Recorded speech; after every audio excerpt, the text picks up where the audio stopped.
اهلا وسهلا بيكم. هنعمل مع بعض النهارده وصفه خبز بسيطه جدا وسهله، وهتشوفوا ازاي بيطلع معاكم بقرمشه بسيطه من بره بس طري جدا من جوه، يمكن اطرى من اي نوع خبز تاني جربتوه. طعمه كمان بيكون حلو قوي في سندوتشات او الفرنش توست. يلا بينا على طول نبدا ونشوف هنعمله ازاي مع بعض، بس ما تنسوش تشتركوا في القناه ولايك وشير لو عجبكم الفيديو. يلا بينا نبدا. اول حاجه هنعملها هي تحضير الخميره. هنحتاج 10 جرام من الخميره الجافه، وهنضيف عليهم ربع كوبايه من الدقيق، بيكونوا تقريبا 40 جرام. وهنحتاج كمان ربع كوباية من المية الفترة، وهنقلبهم كويس جدا لحد ما يتكون معايا خليط تقيل، بس طبعا لسه أخف بكتير من العجين. بفضل دايما في وصفات الخبز عموما تحضير الخميرة بالطريقة دي، لأنها بتساعد على التخمر أسرع وبتدي هشاشة أكتر كمان للعجينة. بعد ما بنوصل للقوام ده هنغطيها ونسيبها تتخمر أو حجمها يتضاعف، هتاخد تقريبا من 15 ل 20 دقيقة. وبعد ما الخميرة حجمها اتضاعف تقريبا بالشكل ده، هنبدأ دلوقتي نحضر العجينة. في بولة هنحط 500 جرام من الدقيق، ناقص منهم الربع كوباية اللي أخدناها لتحضير الخميرة، وهنضيف عليهم معلقة كبيرة من السكر ومعلقة صغيرة من الملح. هنحتاج كمان 30 جرام من الزبدة، والزبدة طبعا لازم تكون طرية وفي درجة حرارة الغرفة.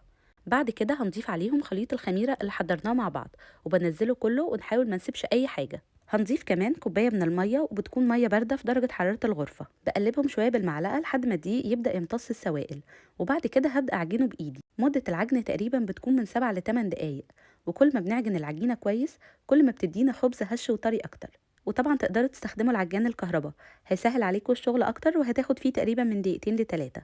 بعد ما عجنتها كويس بتتكون معايا عجينة طرية بالشكل ده. بحط رشة من الدقيق في الطبق علشان العجينة ما تلزقش، وبغطي العجينة وبسيبها لحد ما تتخمر. هتاخد تقريبا من 45 دقيقة لساعة، أو لحد ما الاقي حجمها اتضاعف. ده شكل العجينة بعد ما اتخمرت كويس وتقريبا حجمها اتضاعف بالطريقة دي. برش الأول السطح اللي هشتغل عليه بشوية من الدقيق، لأن العجينة بتكون طرية وممكن تلزق معاكم.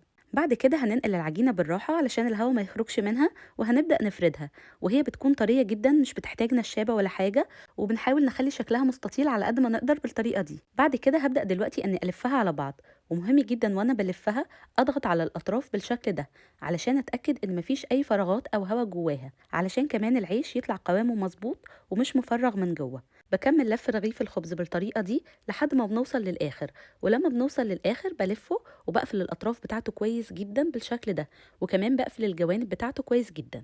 الخطوة دي مهمة قوي علشان رغيف الخبز يفضل محافظ على شكله بعد التسوية. بعد كده هنقله بالراحة على الصينية اللي هخبزه فيها، وبكون حاطة فيها ورقة زبدة، وهسيبه يتخمر تاني لمدة نص ساعة كمان. وفي الوقت ده بكون بسخن الفرن على درجة حرارة 200. ده بيكون شكله بعد ما سبته يتخمر للمرة التانية، وكمان حجمه رجع اتضاعف بالشكل ده. أنا كمان نقلته لصينية تانية لأني حسيت إن اللي كان فيه هتبقى صغيرة شوية عليه.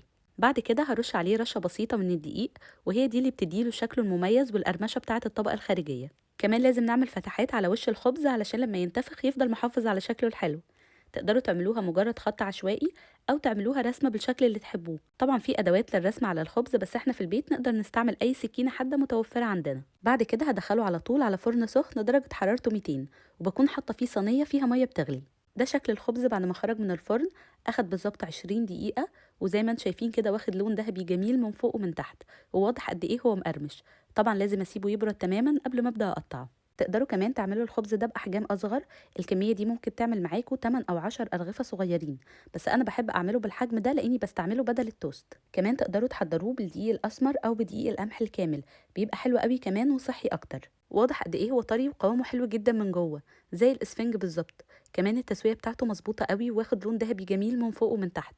الفيديو الجاي هوريكم ازاي تعملوا بيه الساندوتش الحلو ده، ما تنسوش تتفرجوا عليه. أتمنى يكون فيديو النهاردة عجبكم. أشوفكم على خير في فيديو جاي إن شاء الله. باي باي.